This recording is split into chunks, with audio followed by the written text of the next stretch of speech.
Alrighty. So let's see. Totally forgot what we were working on since last stream. I think we were done with the what was it? The new key bindings.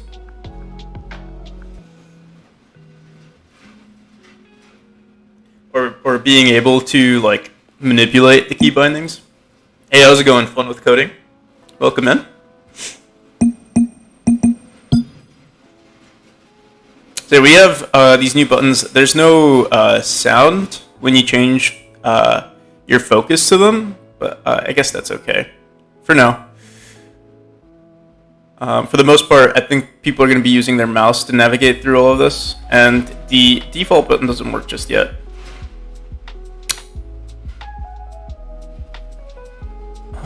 And we want to make sure, I think we're going to want to disable mouse input, or you know what we want to do? I think we're going to want to make center mouse off by default.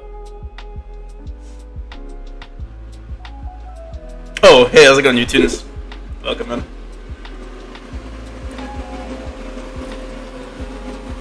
Do you guys hear my background noise? It's like, I don't know why, but there seems to be a lot of traffic on my street today.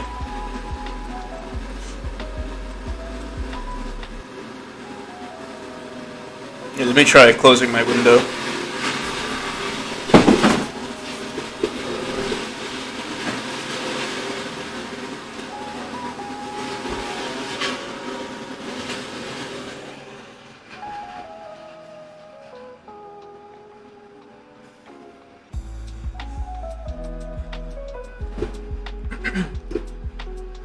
Hopefully that's better.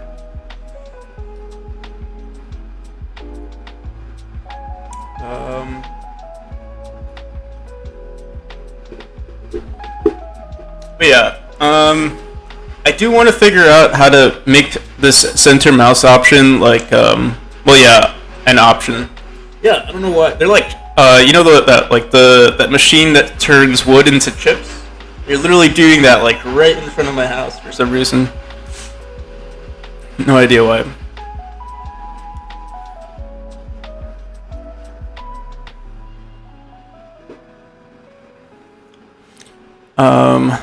Let's see. The center mouse option, I guess what we could do is make a global variable called center mouse.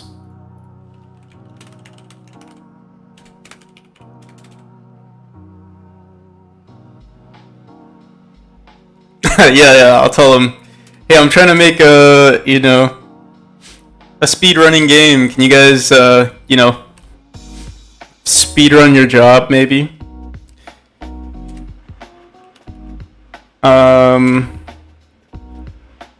Yeah, center mouse, we'll do that. You know what?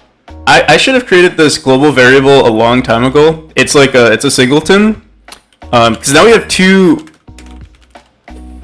singletons, or I mean we have multiple, but like here in our auto load we have sounds, we have level manager, we have dialogue resource, and we have global. I think a lot of the things in level manager should have just gone into our global resource here. So I think once I like refactor everything, we're gonna throw a lot of stuff. Like, let me look at our level manager.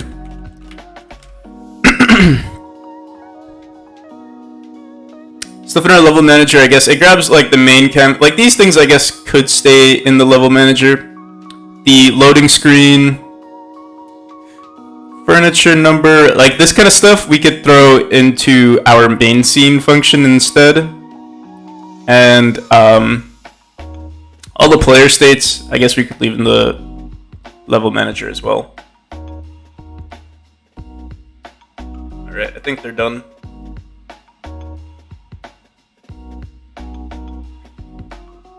And then yeah, like switching between worlds we would leave in the level manager. Let me see, player stats, global nodes. Did we have anything else that we want to grab? Oh, there aren't as many. There aren't too many global variables. I thought there were like way more. So yeah, let's go back into our global. We have a center mouse function, and I think we're gonna want to have a a use mouse function or like hide mouse or maybe like I'm trying to think.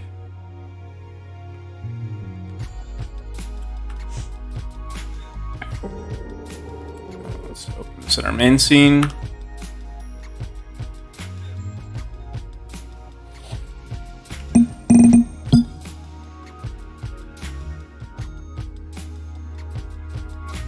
Mouse input. Okay. Yeah, I guess we would want that saved. Var mouse input. And by default, I think we're going to want to set this to true. And then we're going to go back into our player 13.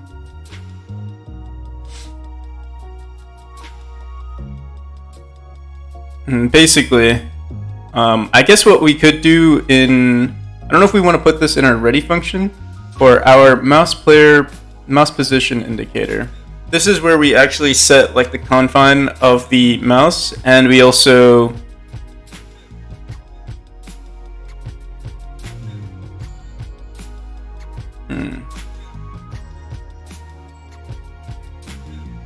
set it to hidden.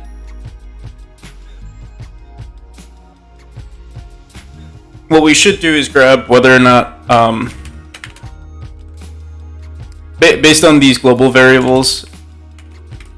I don't know what I feel like I'm still waking up, so I'm like a little slow today, but we'll get there. So we have our center mouse variable, and then our mouse input variable. Mouse input is always going to be true. If center mouse is equal to false, and by default it will be false, then we won't do.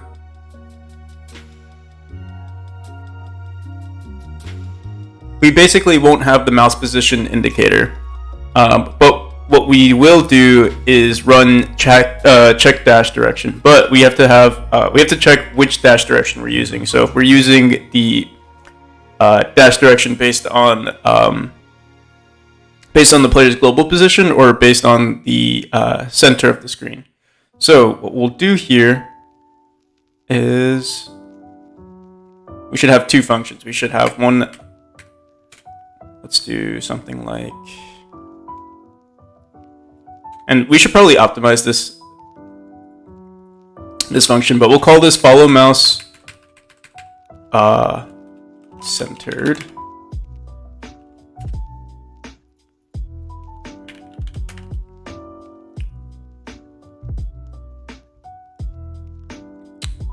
And let's create another function called follow mouse.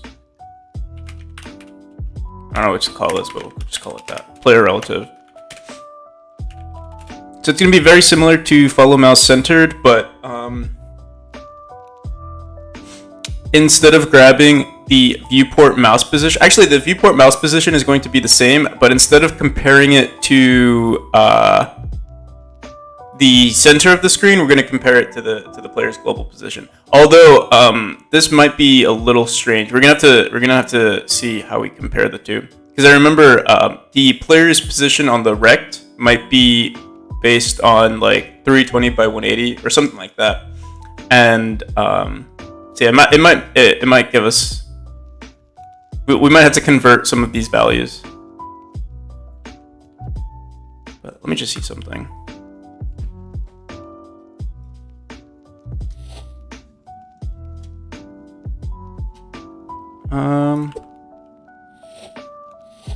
Also, I remember Utunes told me about a bug with with dashing multiple times. Let me see if that still happens.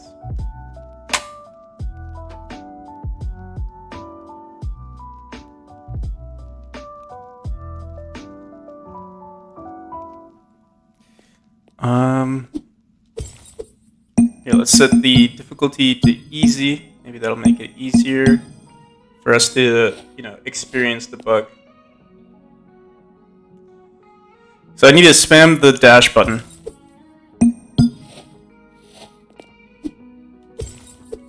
So I'm spamming it right now. Um,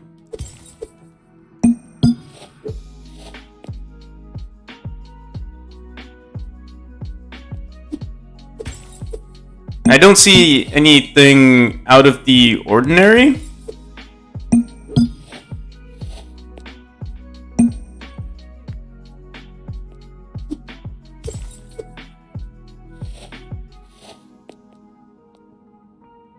But I think there is one issue, maybe not with this.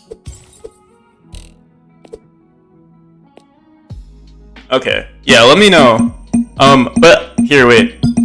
I did notice there is an issue with our zip lines here. So if I go into... Ooh.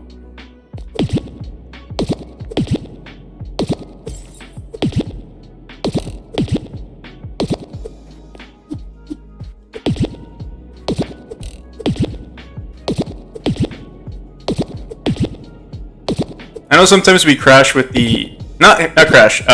Like I'll get an unexpected dash when I'm ziplining through. Wait, well, it didn't happen there.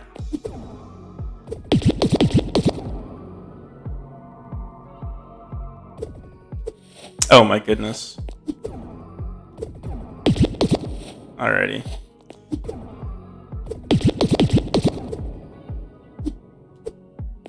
Oh, if you want a a nice speedrun tech, that's it right there. You can kind of technically ignore that little section there. I'm probably gonna redesign this area, but yeah, it's technically possible.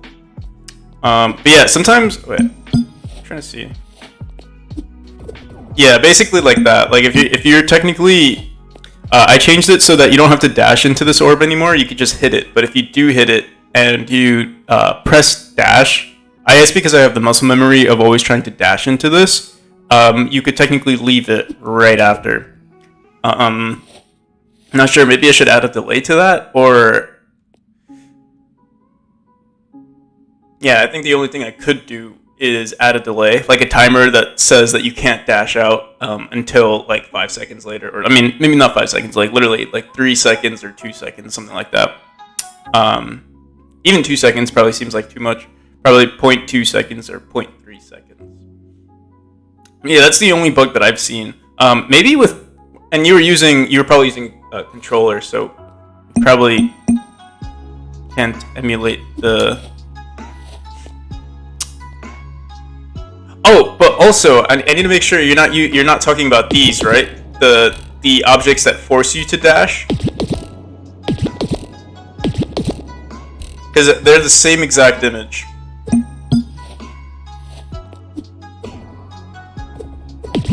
I mean, they're using the same exact sprite.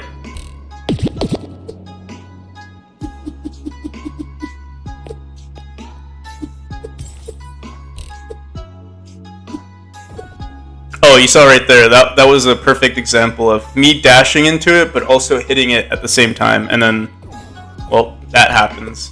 So yeah, I think what I would do is just record how long it took to get into that orb.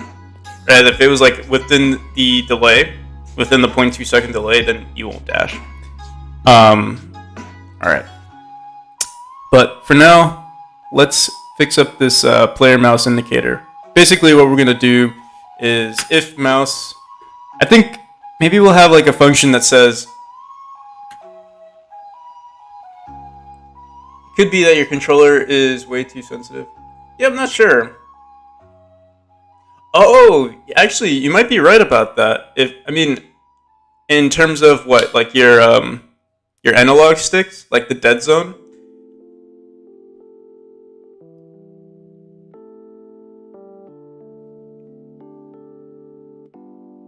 Yeah. I think I remember watching someone stream and they had an issue with their dead zone, like there's always input going towards the right, and it's just like how you said yesterday with the triggers. It's there's no like there's a, what is it, like it goes from 0 to 1, you know what I mean? It doesn't go, there's no There's no in between. Wishlist memory on Steam. You know it, Brad. So Brad and I play video games together, and whenever we're playing like Val, if we're playing with randoms, I always say, "Hey guys, wishlist memory on Steam" as like a joke, but it sometimes works. So it's my own version of promoting my game without feeling too bad about it.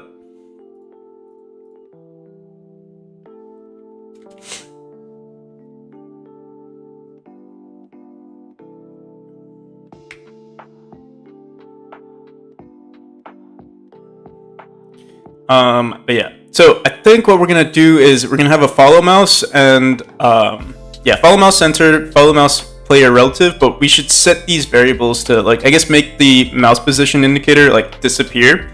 So we'll say this, we'll say func set mouse centered. And then here, basically, we'll set mouse mode visible to false, or mouse mode hidden. Mouse mode hidden, and I guess the mouse position indicator will be set to visible. We could just say visible. Visible is equal to true here, and then we'll do another func set mouse. I guess we'll just call it uncentered. It's probably a better way to go about it instead of calling it player relative. And then we'll say it's visible here.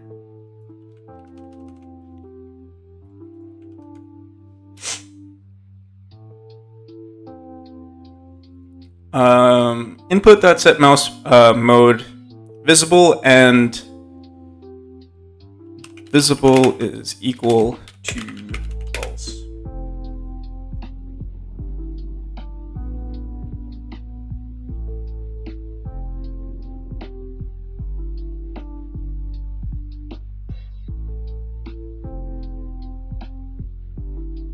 So you would like to see it like on the top left of the screen constantly to see if you're like matching up with your like personal record or something like that. I could definitely do that. That's actually a good idea. That's how they do it in Celeste. The original reason why I removed it from it used to be on the screen all the time, but I thought it was too it's kind of like I'm making fun of the player if they're taking way too long. But yeah, since it's an option now, you can set it up, and it'll be visible on screen. Good suggestion. We'll do that today. Hopefully, we'll see. Hopefully, I get this whole mouse centered and mouse uncentered situation solved. Once we're done with this, we're basically done with the next version. I hope. I really hope. So we'll leave follow mouse and let's set our global variables here as well. So we'll say global dot what did we call it? Mouse. Let me see.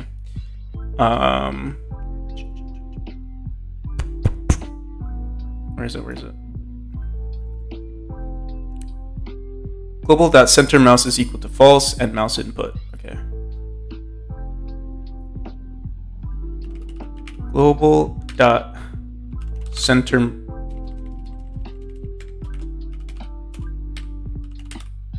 is equal to false. Hey, how's it going, Waffle? Oh, center mouse is equal to true here, and global dot center mouse dot center mouse is equal to false. All right. So yeah, we set all these variables, and then let's make a new follow mouse, but follow mouse uncentered. Follow mouse uncentered. And we're gonna have to print this out because I don't remember any of this. So in our physics process for now, we'll say follow mouse uncentered. And mouse position is get viewport position, but I think what we're gonna have to do is divide. Oh, we have it commented out right here. Mouse position is equal to get viewport mouse position divided by os.get window size divided by level manager viewport dot size. I'm sure there's a more simple way to do this, but this is the only way my brain understood how to get our mouse position. Our mouse global, is this? I hope this is our mouse global position. This should be our mouse global position, and then what? No, sorry. This is our mouse screen position, and then what we do is we grab our player global position. So we're gonna say our player global position is the mouse position indicator position, technically. So we'll just say our rotation is equal to. Technically, we could no, we don't have to. Actually, we don't even have to grab our rotation anymore. We're just going to say our dash is equal to the rotation. We could rotate it for now, actually. I think we will rotate it just to see which direction we're dashing into. So we'll say, we'll do this whole thing right here. I think it should be the same exact thing. Rotation is equal to lerp. Rotation.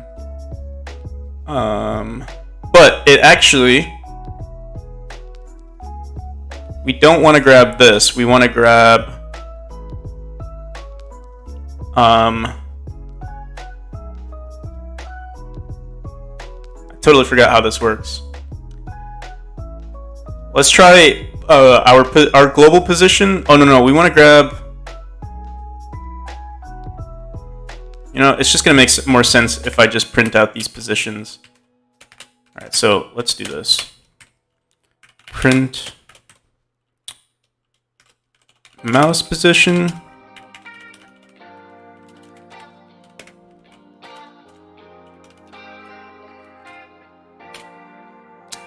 And we'll print out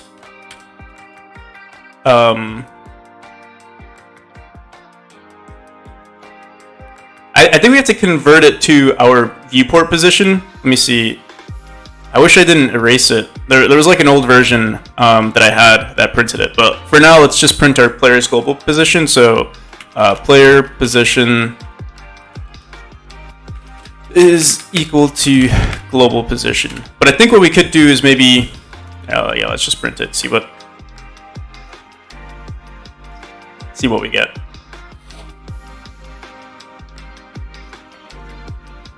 Yeah. So our current mouse position is, it goes from 320,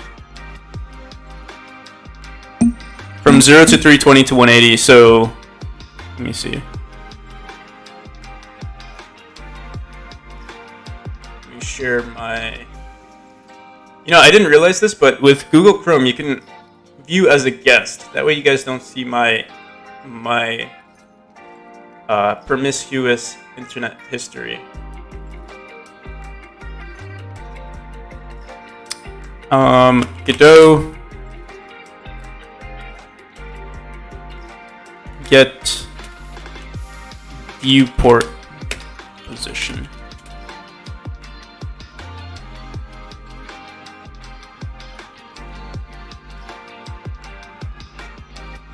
Oh, get global transform with canvas.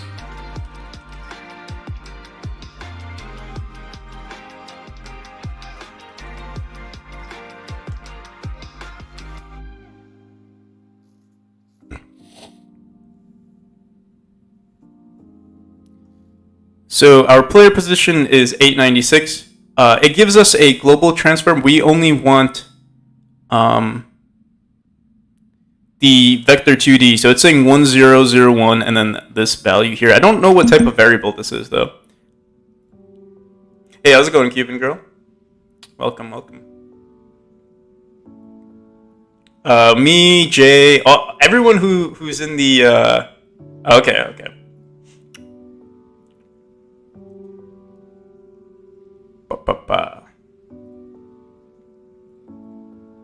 Cuban girl usually watches us, or not watches us, but watches some of my friends watch what's it called?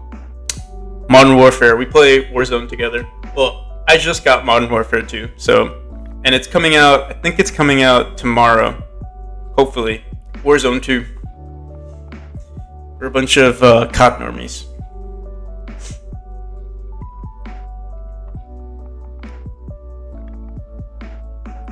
All right, so we gotta get lerp angle, and we're gonna say rotation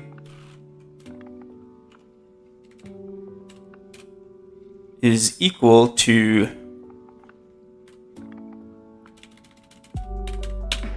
we can just say get global transform with canvas dot direction to, oh wait, but this is, how do we grab this, what does it return?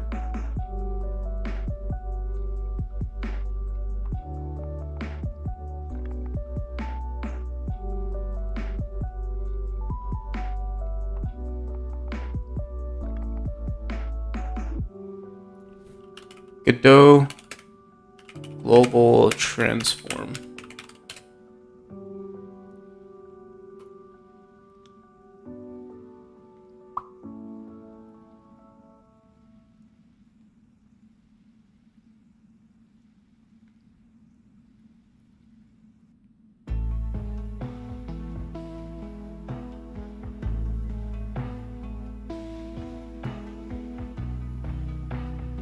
How do you?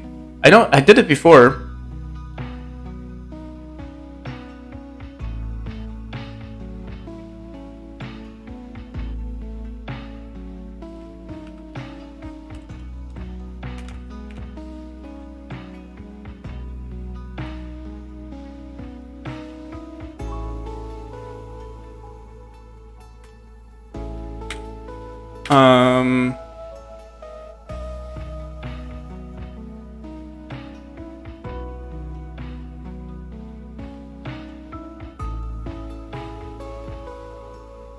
Godot convert global transform to vector 2.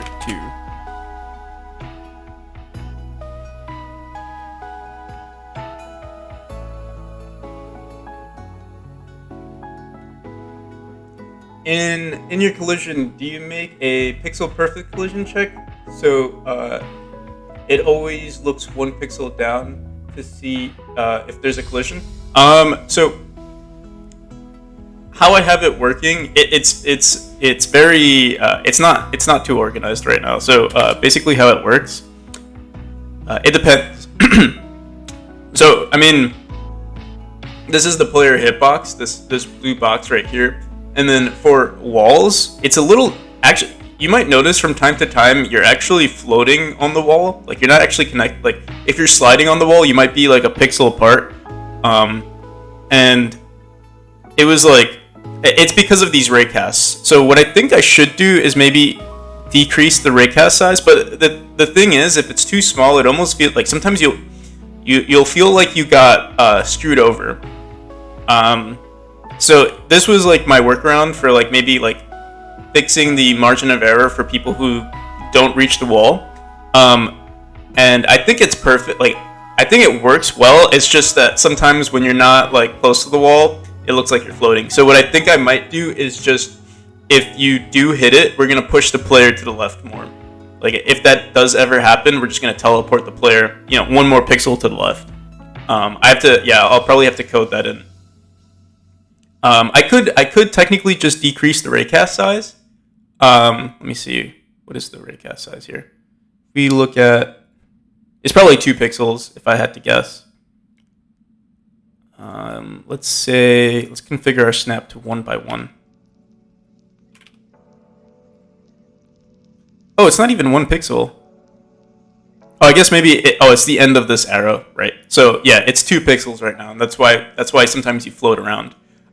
With all other collisions, like if you're like for the ground, it's always like you can see there's a raycast here. This is like my second check. For like certain types of walls, you can see there's like this really, really small raycast, and that's basically the same as like touching. It's almost the same as this collision box touching the ground. So we should do something similar. Honestly, maybe I'll just decrease the size of these to 1 pixel. But worst case scenario, I think we're just going to push the player whenever that happens to make sure that they're touching the wall. Here, let me write that down actually.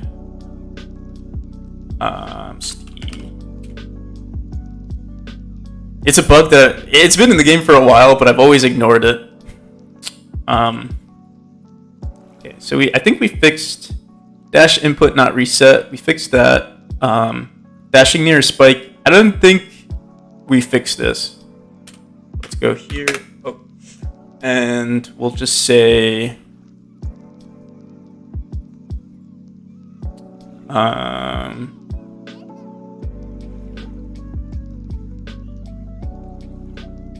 margin. We'll just say margin of error for entering slide state. They're sometimes too far. All right.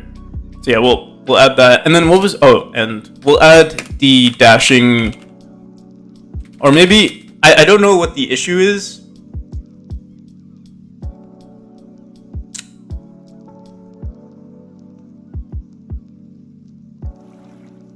Yeah. If you could bring my game, I'd be super happy. I mean, I wouldn't be happy because it would be more work for me, but like it's good to get like another pair of eyes looking at the game, because like I only have a certain play style, so like sometimes I won't be able to, I usually do what like makes sense to me, but obviously everyone else has like a different play style. But yeah, there was like the dashing dash spam issue, or maybe it's a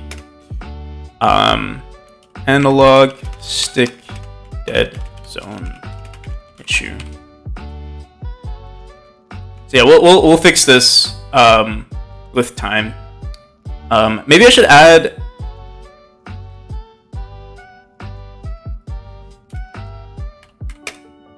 Yeah, let's do this. Add dead zone / disable.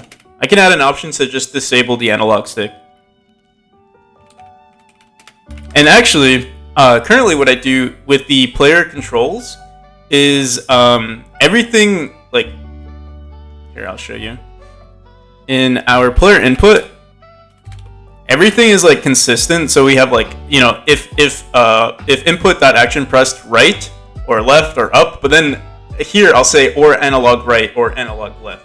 So what I could do is kind of just remove this or analog left or analog right, and basically what I would do is in our player function, or no, sorry, in our config file, we'll say whether or not we want to add the analog stick.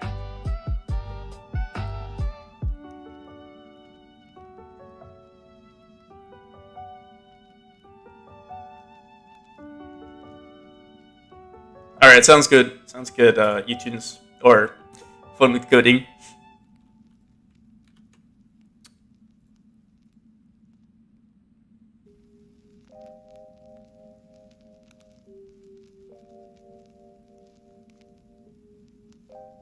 All right, so yeah, we'll fix the. I think we'll just fix this. We'll add the analog left. We'll put that inside of the left input. And add maybe a sensitivity option here. But for now, let's go back into our mouse position indicator. I still haven't been able to convert this. Let me see. Dot get origin. No. How do we do this? Either I'm slow today, or I know I did it in the past. We say dot vector 2? No.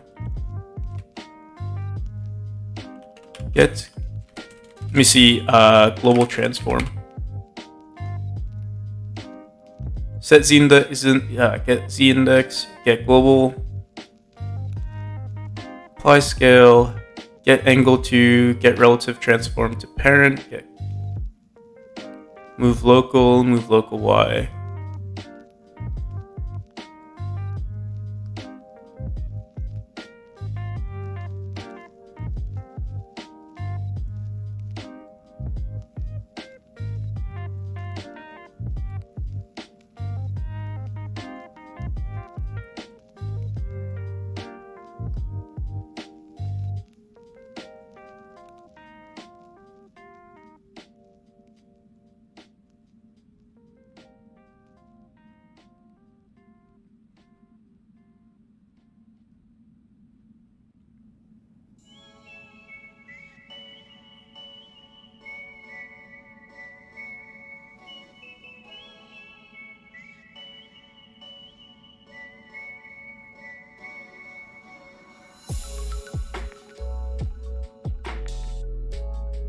dot position. Is that really it?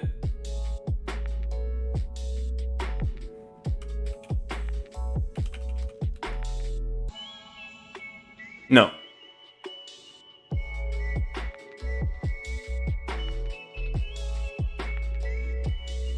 Transform 2D.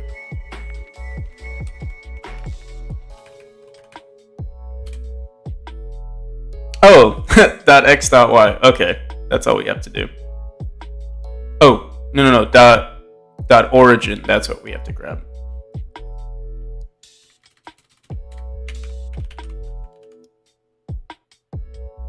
There we go.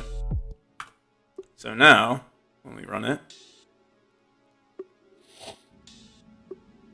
our player position is 896. Yeah, there we go. Okay. So what we'll do here is we'll say, for now, let's unhide. We could technically keep the mouse position indicator. And we'll just add another option to show that the indicator is there, in case people don't like having it there. So our rotation is going to equal this right here. Oh.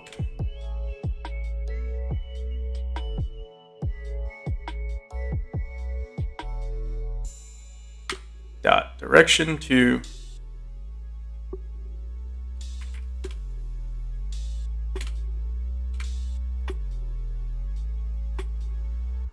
Fmod rotation, this right there, and then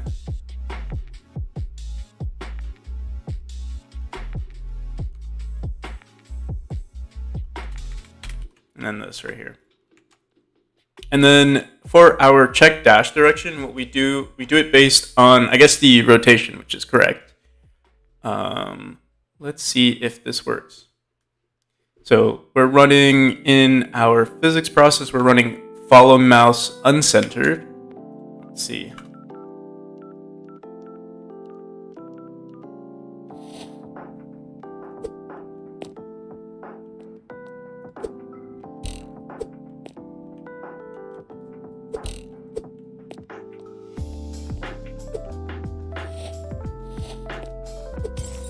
Wait, what? Our space button doesn't work anymore because I disabled it. I think what we should have done in our key bindings is set the default jump. If you're using arrow keys, using WASD, let's change this to space. There we go. So yeah, I prefer this type of movement if I'm using the mouse. I think I'm just able to follow the player better. Oh, and another thing I think we might want to do is make sure that we're confining the mouse to the screen. Oh, we should also check if it works on full screen, which seems like it does. Okay. Hey, how's it going, Skull? It's good. Glad to see you. But yeah, like I've said in the past, there's never any expectation to be on these streams, but it's always appreciated. But yeah, right now we're just working on more UI stuff, more UI / controllers. We added this type of movement before. I think you're the one who said that you like this one more. I also like this one. Like showing the mouse and showing where your indicator is. Alrighty. So the next thing to do is in our ready function, or maybe we'll create, here, let's do this. We could do this in our,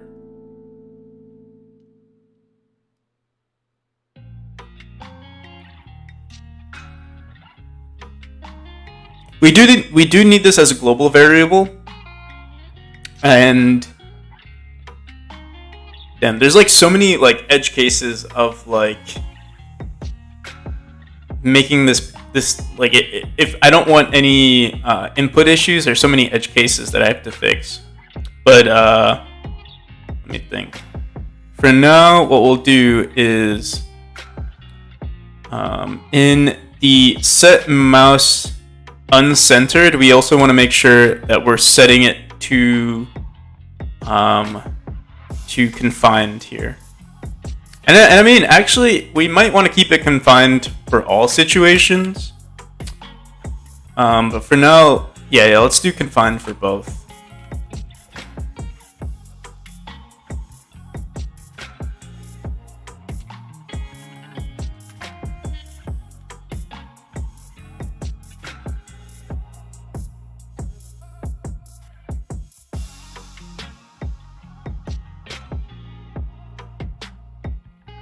How did I make the keybinds? Was it hard? It wasn't too hard. It was more tedious than anything. Like having to basically here, I'll show you. Now we have key binding set up for the controller and for the keyboard. So if you go into options here, you can do keyboard. So you can mess with all input, and then you could also set up whether or not you want mouse input. And we have this center mouse option, which isn't, which is disabled right now. I can't do anything, but yeah, we're gonna add this, and this will let you pick what type of input you want. And then we should also have an option to hide the mouse position indicator, or the mouse.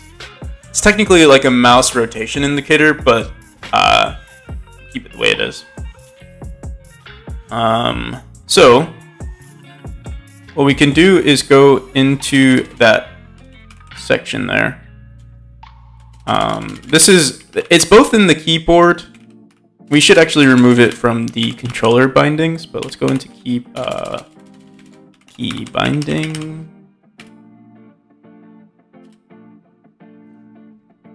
Keybind button, keybind controller. Where is keybinds?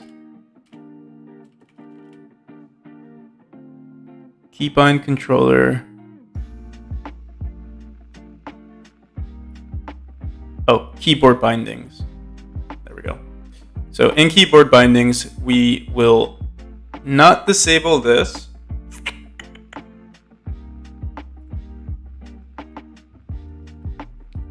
And let's add a signal to it. On pressed. Wait, on toggled. That's what we want. So for this checkbox, if button pressed,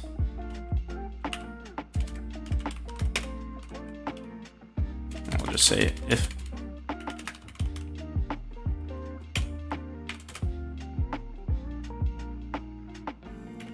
So if it's true, if center mouse, then we're going to want to say global dot center mouse is equal to true. And honestly, what we could do here instead is, instead of setting it to true or false, what we could do is just have it run the mouse position indicator. So over here, let's do this. Let's go back into our global. We're going to create a reference to it here. So we'll say var mouse position indicator equal to null, and then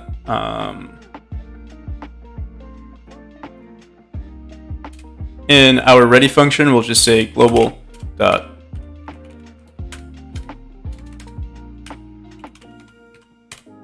equal to self.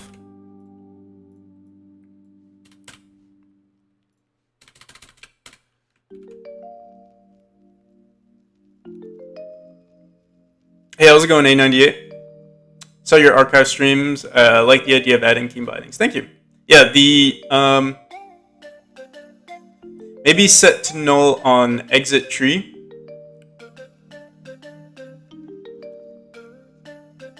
Yeah, probably should. I actually don't have a like exit tree function. Like,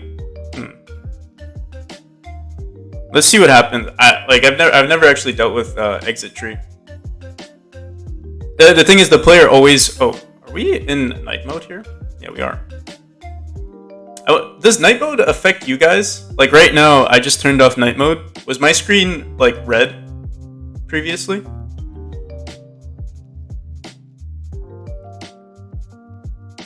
Oh, okay.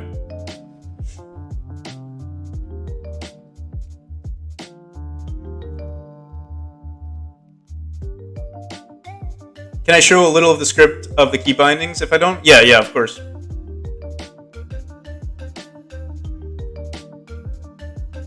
Yeah, I'll have to look into Exit Tree. I plan on like refactoring everything. I'm just trying to get everything done for like this next demo, like the Kickstarter demo. But yeah, that's probably a good idea actually. Yeah, let's see. I'll show the key bindings in a second. So how the key bindings work is it might be a little complicated, but here. So this is the UI panel for key bindings. This is for the keyboard. So if I run this, you'll see all of these buttons pop up, and this is from our config file. So if I go into here, we go into our INI file. You can see I have keyboard input 1, I have keyboard input 2, I have our default set up, and then we have our UI keybinds, and we have, let's see,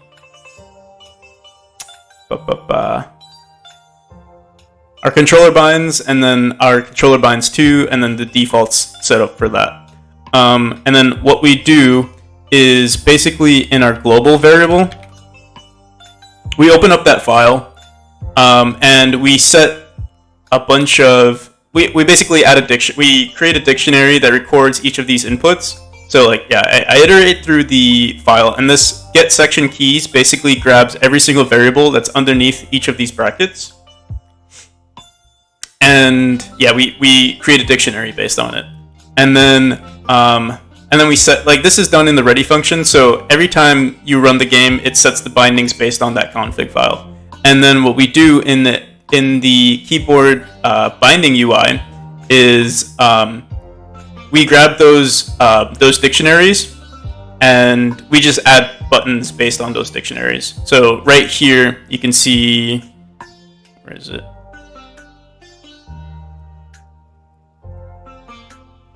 Yeah, so for key in temp keybind. Oh wait, no, not temp keybinds. Oh, we basically check which key binding we want, and then we iterate through that dictionary. We add every button. You know, this is just UI stuff right here. And then we go into that button. Let's go into that button.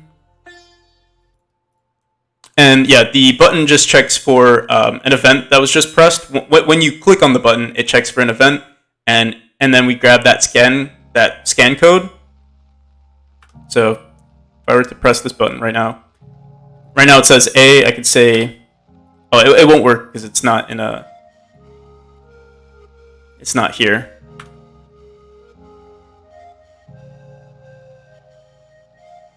But yeah, so like I could change this to D, I could press 3, you know, etc., etc. But yeah, and then we go into, where is it? So once this is set, we set the text of, oh wait, no, where is it? Oh, and then we run change bind, which is back in the menu. Just grabs that key and then sets it there. And then once everything is done, well, once you click the save button, where's that? We just update the global variables, and then once we update the global variables, we run set game binds again. How it run set game binds is the same thing that we ran in the ready function of our global. It's pretty simple. I mean, it's simple. It's just there's so many key bindings that I have. Like I have input 1, input 2, controller input 1, controller input 2, and then we have all of these other settings like the mouse input stuff. If you want like a simple, if you want, I could like make a tutorial on it. But there's also this is the tutorial that I followed. Godot key bindings.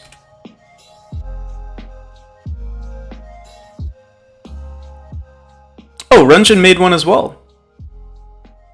I would have watched his if I knew. It was by some guy named like Goki or something like that. Ganki. Yeah, this is the one that I watched. Minus the ad. I'll post that link.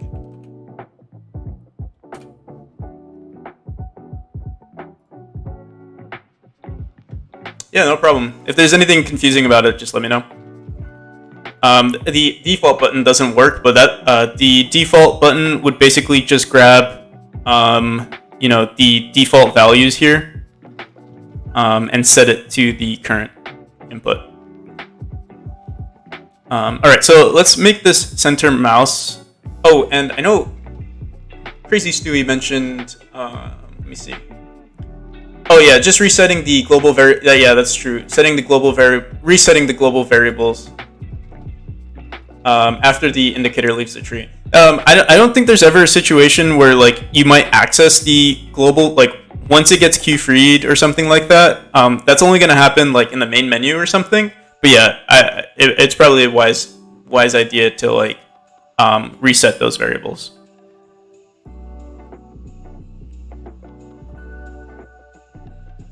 All right, so in here, let's go back into our checkbox.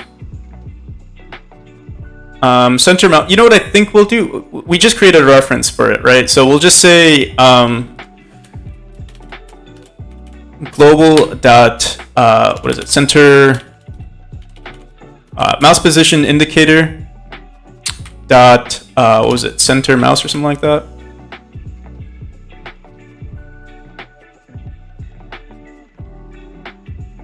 We should actually maybe have a variable here called. So we actually don't need it in our global. We just need the reference to the variable. Our center mouse is, by default, we're going to set it to false. And then in our physics process, we'll just say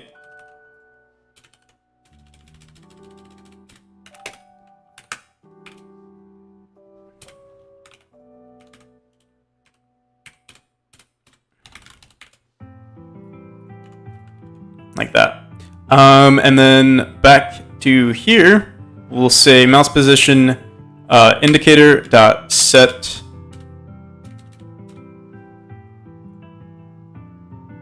where do we do it? Dot set mouse centered.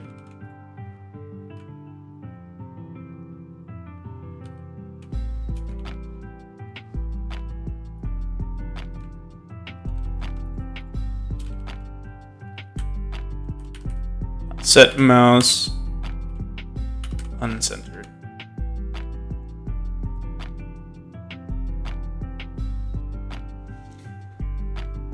There's also notification pre-delete, which happens when any object is about to delete. So acts as a destructor. Oh, so I can like write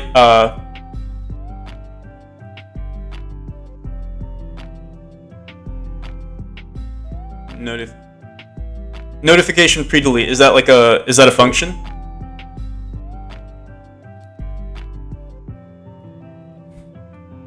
Godot notification pre-delete.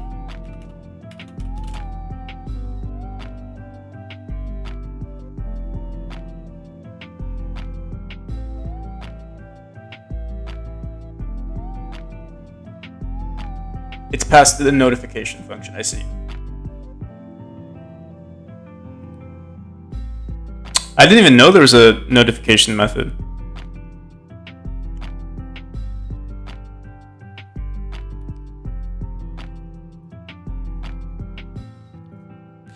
Alrighty, we'll work on that eventually. We'll add that to the list of things we need to do. But I think this should work the way it is. We can get rid of center mouse here.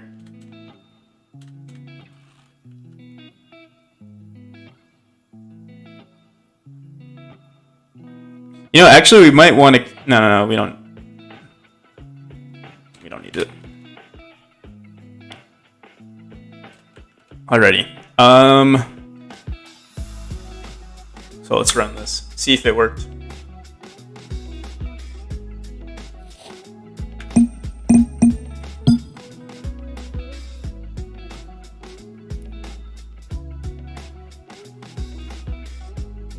Global.center mouse. Yeah, we don't use this anymore.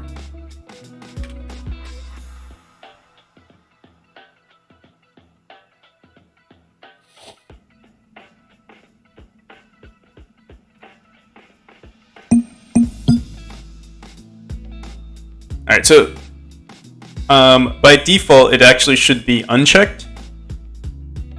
So, okay. So yeah, it works the same way. But I think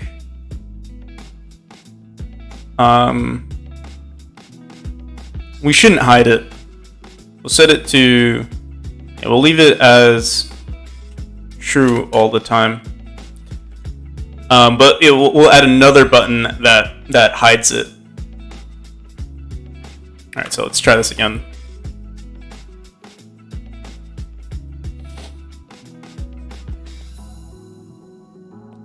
All right, so yeah, this is what it looks like.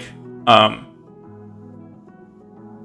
default, this is what it'll look like. And then if we go into options, what we'll do is, let's say, well, actually, it should be like that. And it doesn't work. Let's see what we did.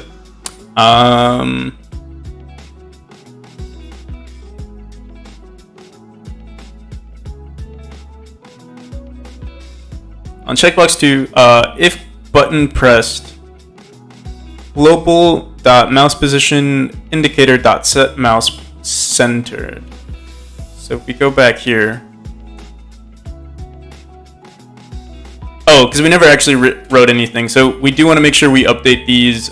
We'll update this variable here. Center mouse. Center mouse is equal to true. Center mouse is equal to false.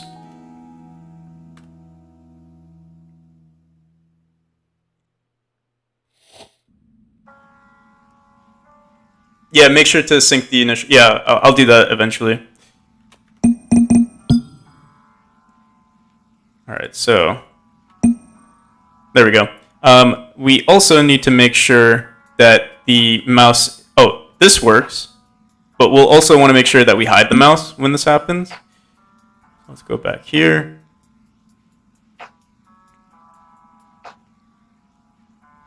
Wait, set mouse centered. It should be hidden. Mouse mode hidden.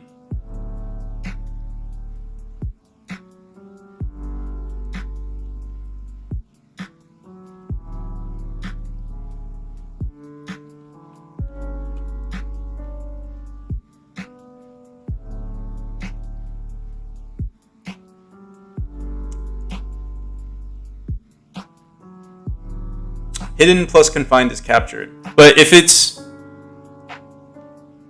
confined, I guess confined means that it won't be hidden.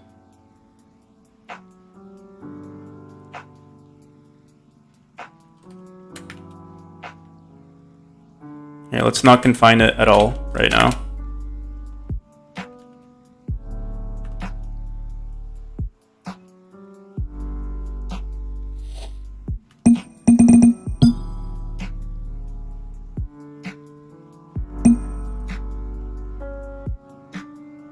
Oh, wait a second. I think I know, like, when I clicked it, I think what we do when we exit or when we enter the menu, I just set it to, I guess, not confined or like hidden, whatever that variable is. So let's see what we did there.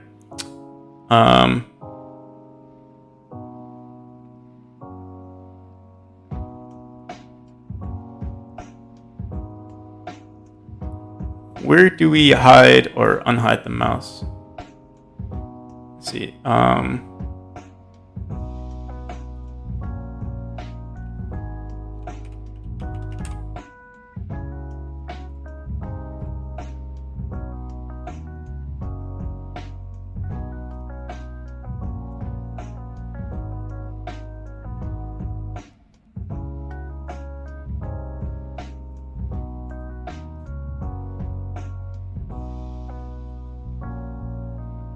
Confined. So we use confined mouse somewhere.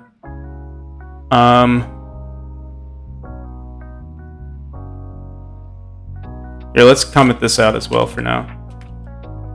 Wait, no, we shouldn't do that. We should just not have it here. We should do it like maybe in a global variable. There isn't a way to make it hidden plus confined. I see. Well, I guess it doesn't matter too much because when we do hide it, we like warp the mouse, so it's not an issue. Unless I guess maybe if the player like swings their mouse left and right, that's when it like that's probably when it'll get messed up. But I think most people will play in full screen, so it probably won't be an issue.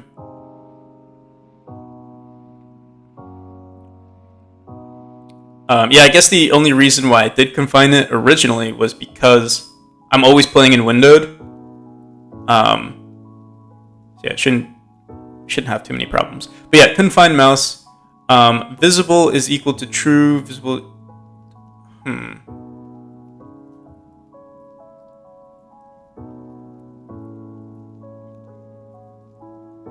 Let me see here. Let's comment all of this out.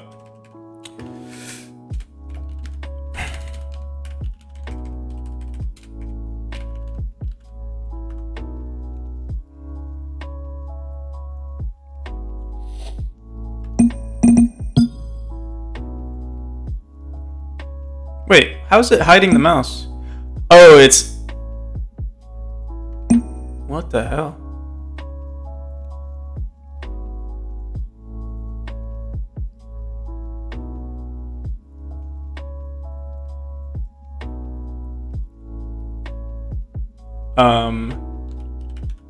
Visible. Oh, in our main scene, okay.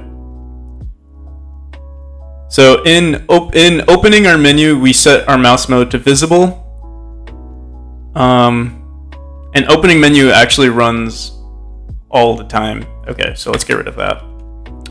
What we should do is if the mouse is here, let's do this.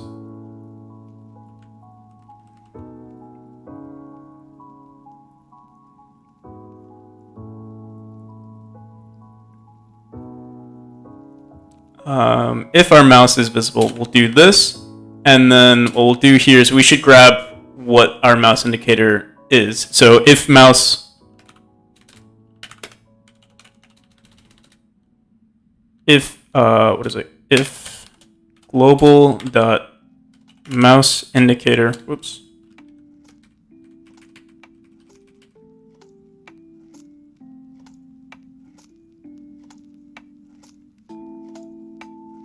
Yeah, I think I'm gonna rewrite the. I think right now our mouse position, like how we're manipulating the mouse position, is a little like it's a little ugly. So yeah, we're probably going to rewrite it. So yeah. So if mouse position dot indicator dot what was it? Mouse centered is equal to false, or is equal to true. We'll set mouse position mode visible.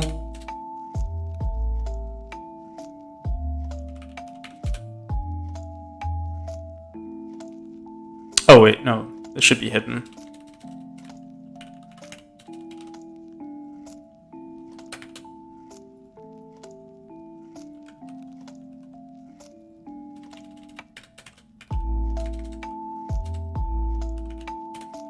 Hey, how's it going, Zombie? And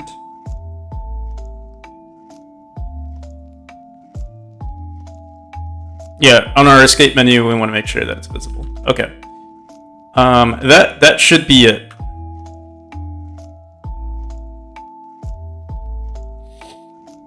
All right. So.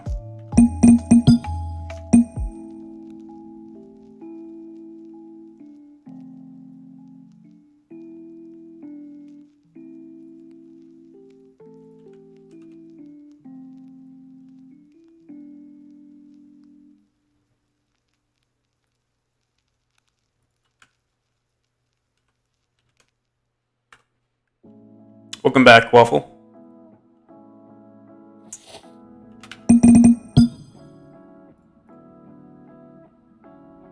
Okay, so at the moment it's hidden when we set it to false. But what we need to do here, let's do this. Since this is only going to ever happen in our options, we don't actually need to hide it just yet. I'm trying to think, what's the best way to do this? Yeah. In center mouse. No, wait, whoops. In our key bindings here.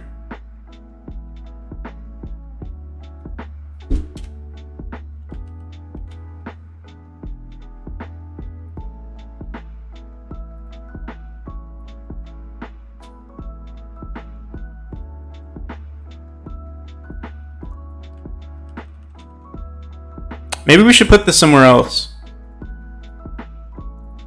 I mean, a quick fix would literally just be this. I think this should fix it. And then when we enter the screen again, it should be fine. Oh my goodness, we got another bot here.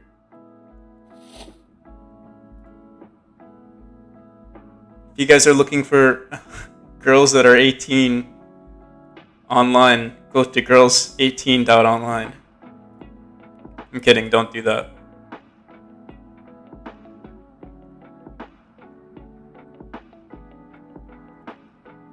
No, I'm not talking about you, the master.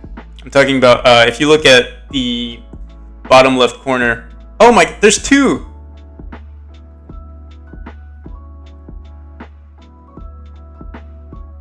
There we go.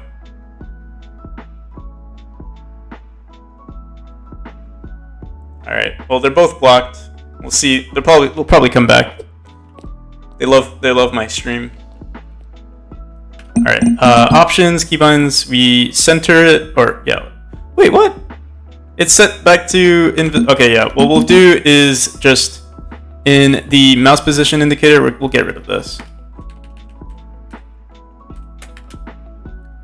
And then here, mouse mode, this shouldn't matter. Oh, you know why? We put it in the wrong section, that's why. So we could leave this for now.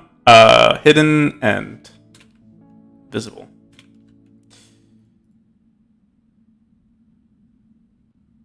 How these bots are crazy.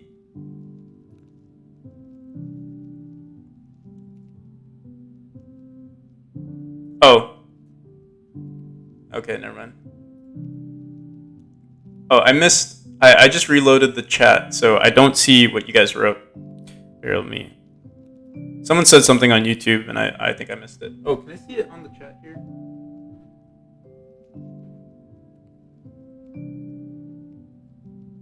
Oh yeah, bots are annoying. Yeah, for sure. Okay.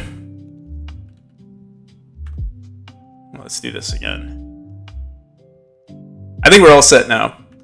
So we'll go options, keyboard, center mouse, save, and there we go. Whoever uses this form of input is it's crazy, but I'll let them do it. Did I get new headphones? No, these are the same headphones that I've had for like 4 years now. The what is it? Audio Technica off ATH50, something like that. Honestly, best headphones I've ever had in my life.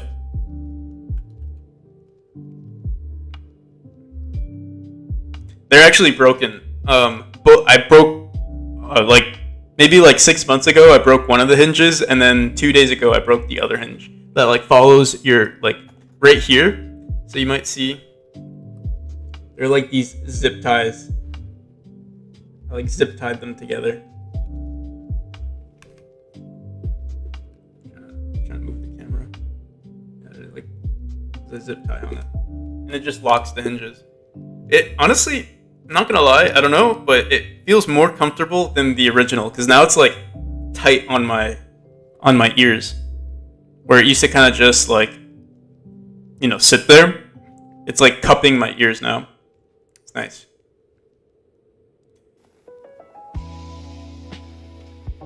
Oh no, what is it, U-Tunes? I hope it's not. It's not bad news. Alright, so yeah, we got our control. I'm so happy. I think we have everything working. Oh, one other thing that we can do for our buttons here is maybe just disable. We can make one more checkbox, and this checkbox will just say hide indicator. Yeah, let's just duplicate this. And then these toggles look so... These checkboxes look so ugly. We'll call this...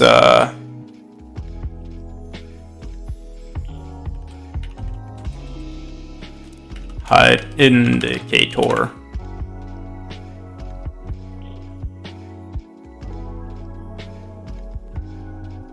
Yeah, 100% it ties in Gorilla Glue.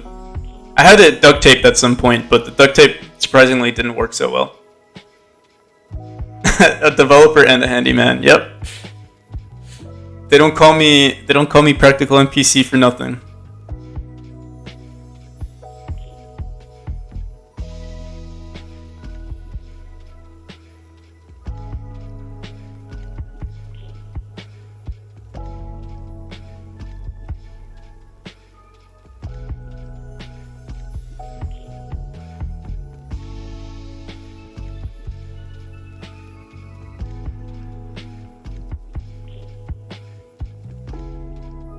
All right. I'll start a handyman stream. Yeah, I want to do. Like, I remember I used to stream on Reddit a lot. That's actually how I met Zomphy, and I also met If you guys are on the solo development Discord, that's also how I met Commodore. He's the other admin on the solo development Discord. Yeah, I miss streaming on Reddit. They actually, I think they're removing RPAN from Reddit. So you can no longer live stream to Reddit, or at least in the next couple of days, they're going to be removing it, unfortunately. They might bring it back, but I have a feeling they won't. That's actually the main reason why I started streaming on YouTube and Twitch, because they stopped the Reddit streams. Okay. So, did we add this, we didn't add a toggle here. We'll add one final toggle. We should have renamed these buttons and stuff, but maybe we'll probably redo it in the future. Have I ever used Facebook live stream? No, I haven't. What I'm thinking though is I have an extra laptop right here on my side, and I'm thinking maybe because I'm using Restream right now, they only allow you to stream twice, to two platforms simultaneously. But what I was thinking to do was literally just run OBS on this laptop and have that laptop watch my stream so that I could stream to Facebook Live or something like that, or whatever platforms I want to.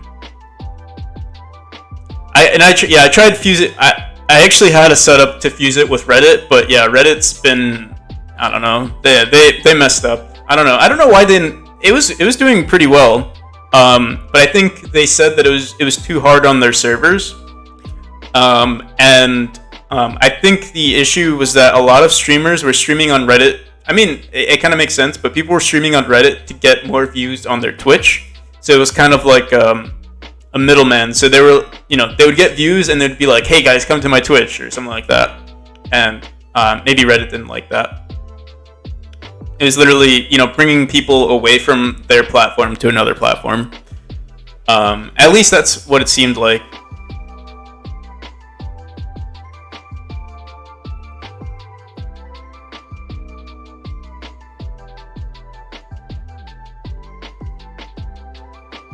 Yeah, I've looked at Streamlabs, but are you able to multi-stream with Streamlabs? I think that was my main issue. I wasn't able to stream to both YouTube and Twitch.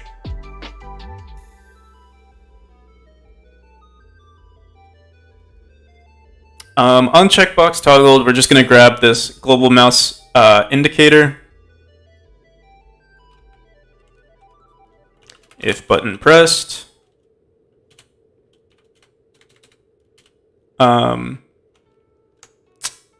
Global mouse position indicator dot visible is equal to true. else.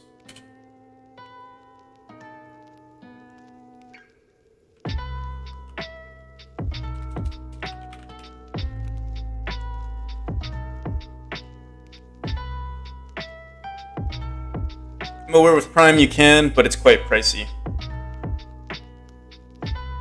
I see. Yeah, I mean, there's always the possibility of me just like I have so many like I have a laptop here. I have a what's it called? A Raspberry Pi in the back. I could definitely just use multiple machines and just like stream to one of my machines and then have that like each of those machines stream to another platform. It would just get complicated, and then sometimes my Wi-Fi is finicky, so if like something messes up, like half my stream would be me trying to figure out what's wrong with this specific stream. $20 a month or $149 a year. Damn, yeah, that is pretty hefty. But I mean, yeah, if I don't know, like if my streaming platforms became popular, maybe I would do it. But yeah, right now it's kind of just like a chill thing, That's called flexing? Yeah, I mean, maybe. I'm not trying to flex. But I take pride in it. I'll say that. I like having like, multiple computers and stuff like that.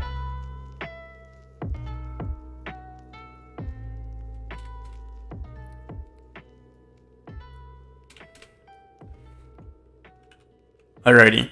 So yeah, this should work the way and what we'll do, we called it hide indicator, but I think what we'll want to call it is show.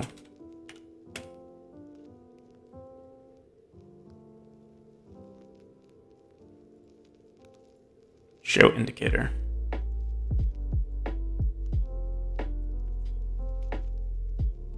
Oh really? Do they block you if you're too young? I didn't know that was a thing.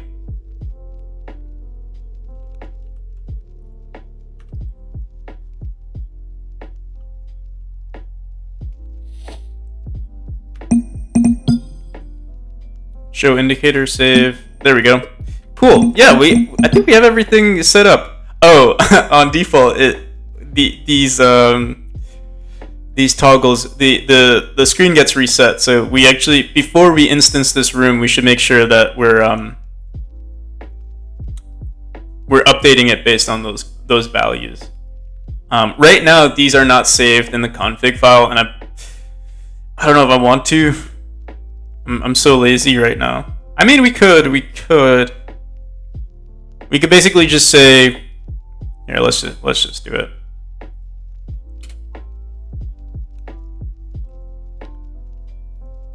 Basically what we'll do is we'll just have a mouse settings,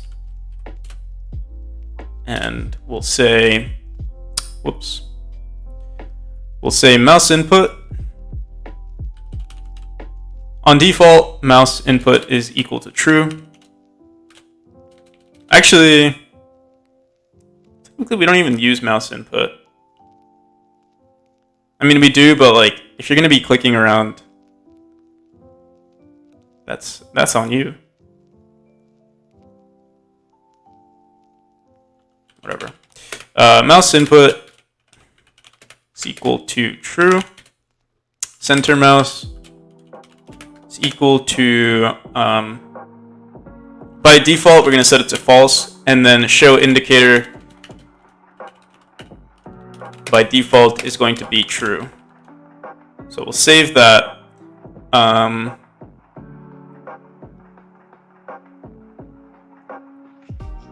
Mouse input, center mouse, show indicator. Okay, and then in our global function, we're just going to iterate through those values. So I guess we do have to save these as global variables if we want to keep it in our game. Or what we could do is technically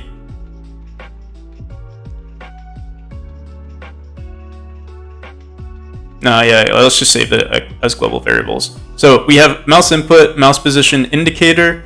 Let's say var mouse position indicator visible is equal to true.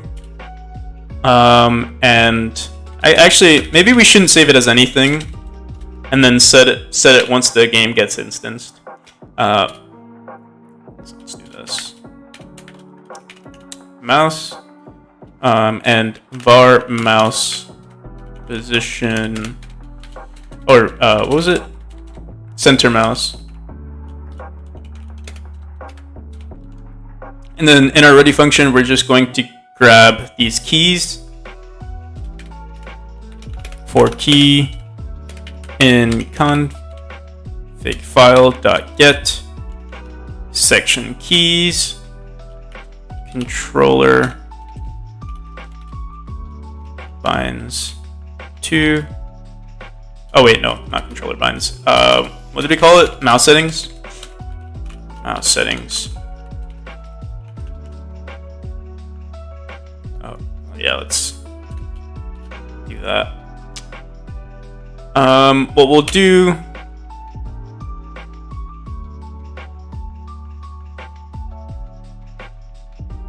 so we don't have it as an array just yet. What we do is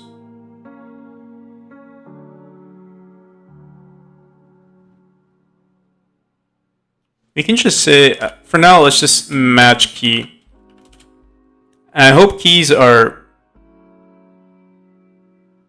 strings. I'm not sure though.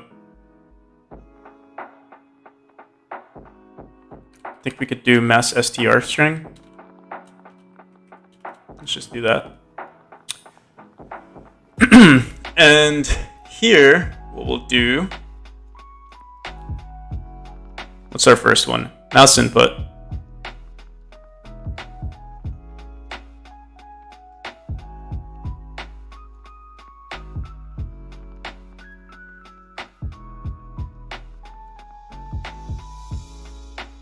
Oh, wait. We don't want to do this just yet. We'll say var key value is equal to our config file of our mouse settings for our key, and then match key value. Or, yeah, we'll do it the hack way. Match str key, and this is going to be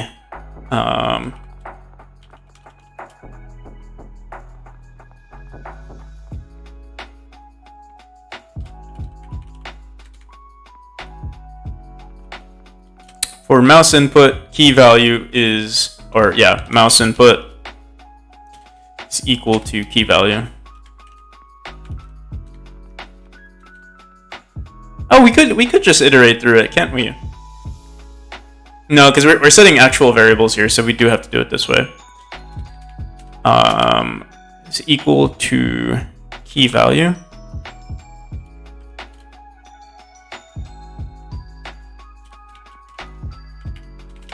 What's our second one? Center mouse.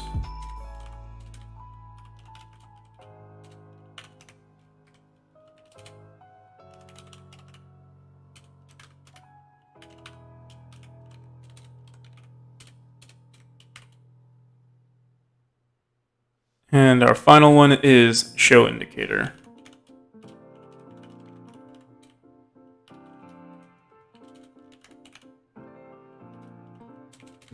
Show indicator doesn't exist. We don't have a variable for that. Oh, mouse position indicate. Wow, we are so creative with our names.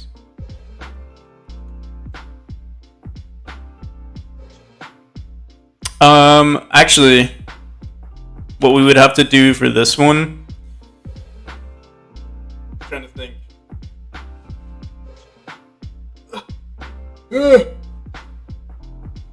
For now, we're just gonna ignore it because I'm lazy. We'd have to make a custom, like, we'd have to make a function for this to hide it and stuff.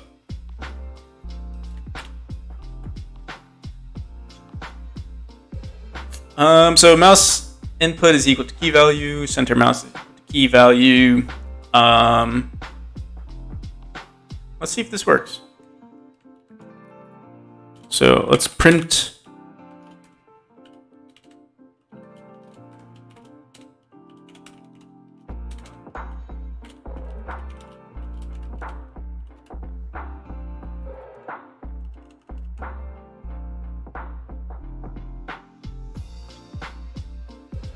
Oh yeah, I put that monitor there. I mean, it was just laying around, and I was like, you know what? Let me I don't know if you noticed, like in my previous streams, I put that there because I was like, oh, let me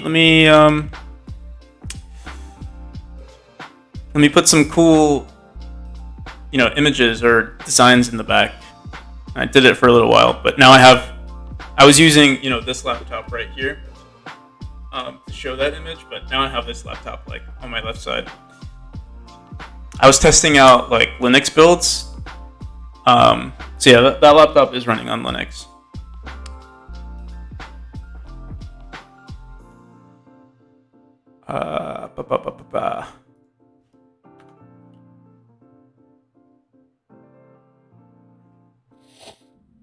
All right, so let's see what happened.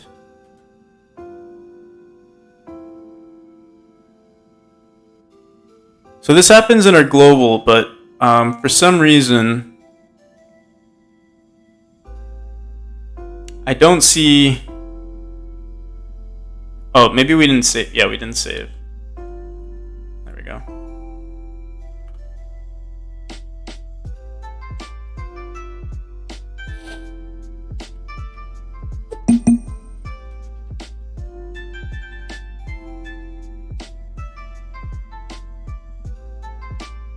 Setting keybinds. I don't see,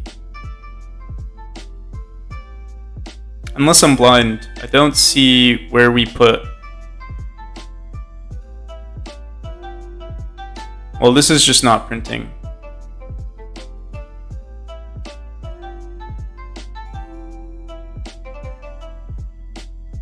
Yeah, it would have happened earlier on. Let's see what's going on here.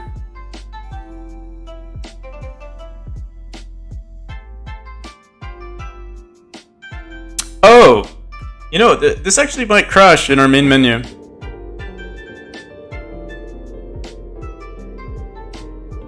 It didn't crash, but let's see what's going on here.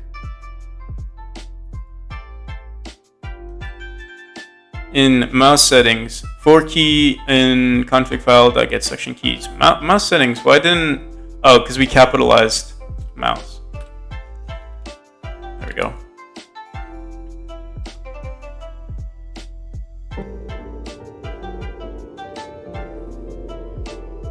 Alright, so mouse input is equal to true, mouse center is equal to false. And that's what we have by default. Yeah.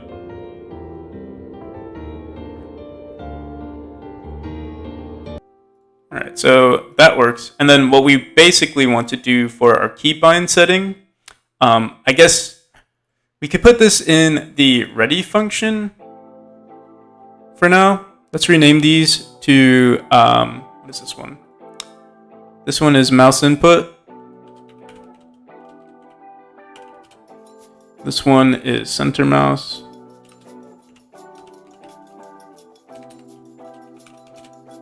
And this one is show indicator.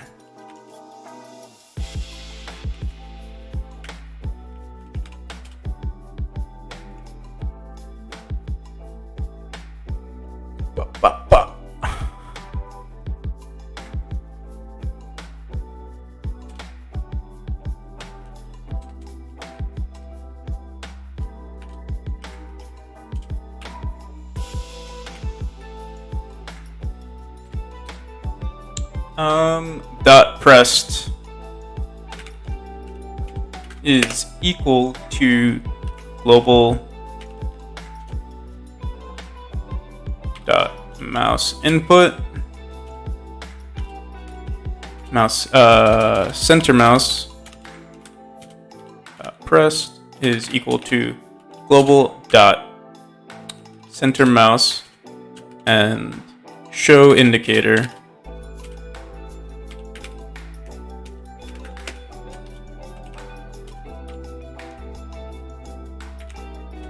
Oh yeah, we called this something crazy. Oh wait, no, we didn't handle show indicator just yet. But we could. But we won't.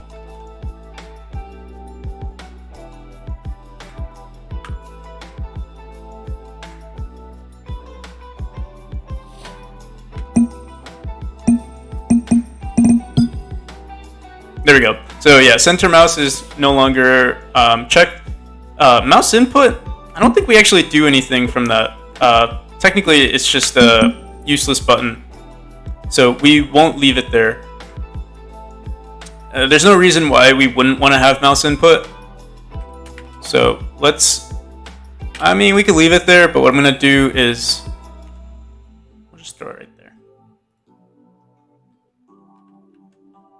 These are our only two important ones. And I guess maybe we should use show indicator. What we'll do for show indicator is just in our ready function.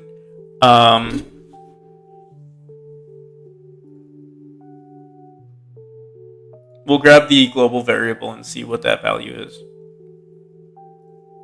So let's go into here. We can get rid of this. Say mouse or show indicator.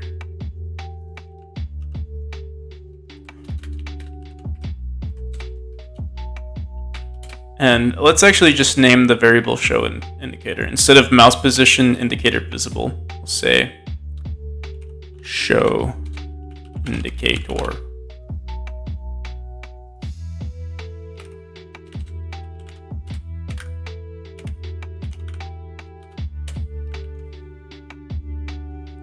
Okay.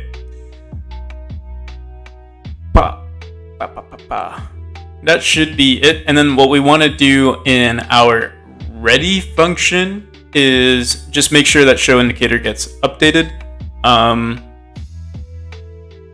Or not show indicator. Over here in the actual button here, we'll say, I don't know. Actually, this might not update correctly.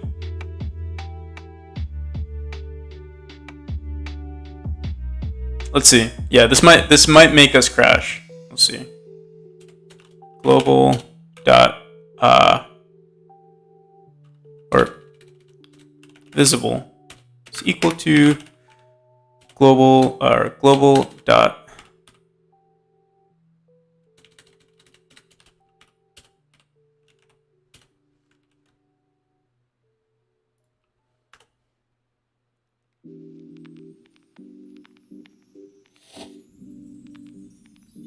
oh, it's fine.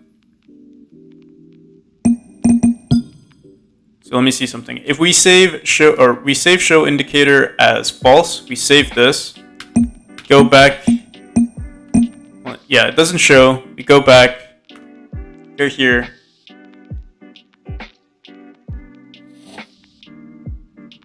It's still visible.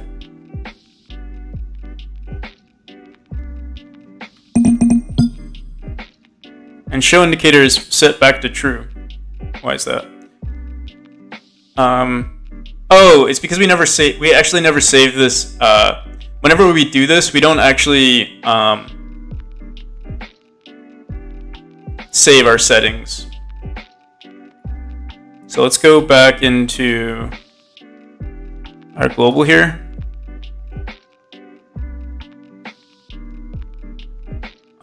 In set game binds,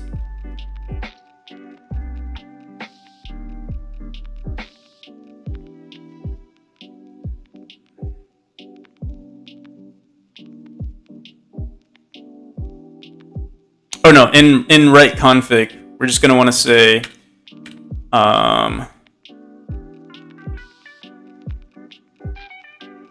let's see.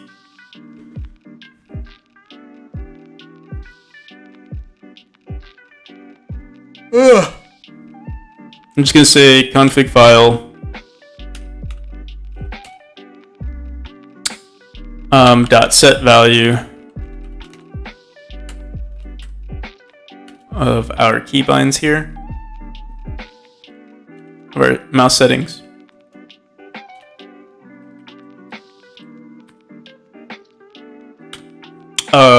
I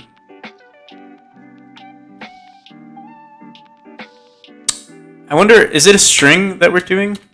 I hope it's a string. No, it's a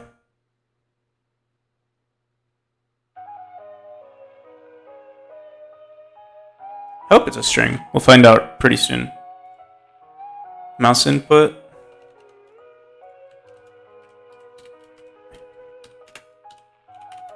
Mouse input.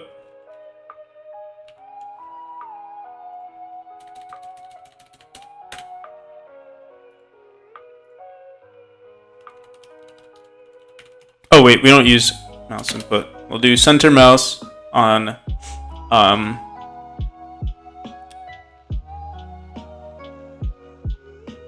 center mouse.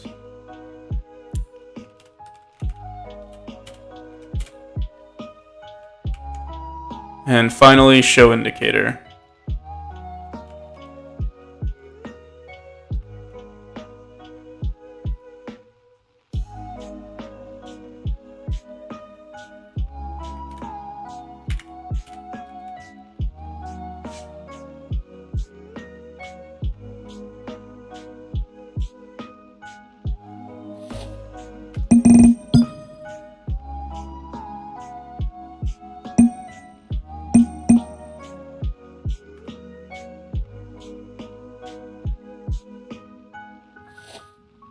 No, it doesn't work. Config file that set value. Oh, maybe we should spell this correctly.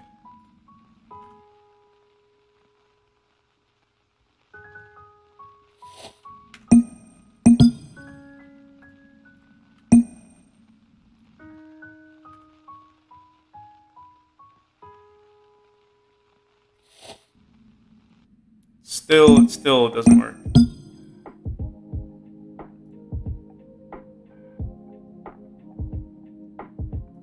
Let's see if it's saved properly.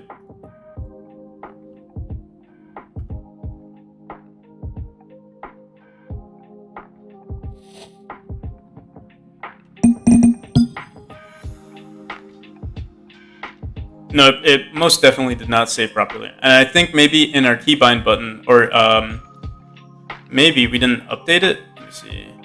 Global.mouse position. No. Oh, yeah. Okay, so let's see which one this is. Dot mouse centered. So global dot mouse. We actually don't use this anymore.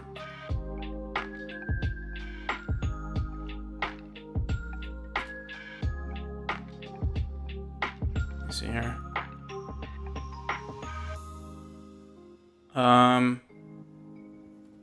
Dot show indicator.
No, what did we do?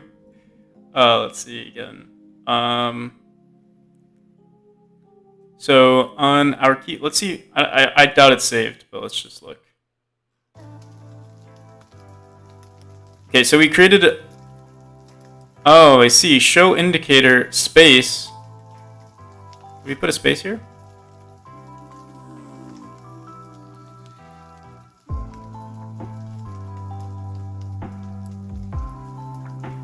Mouse settings. Oh yeah, we did put a space. I'll see you, Waffle. Thanks for stopping by, man.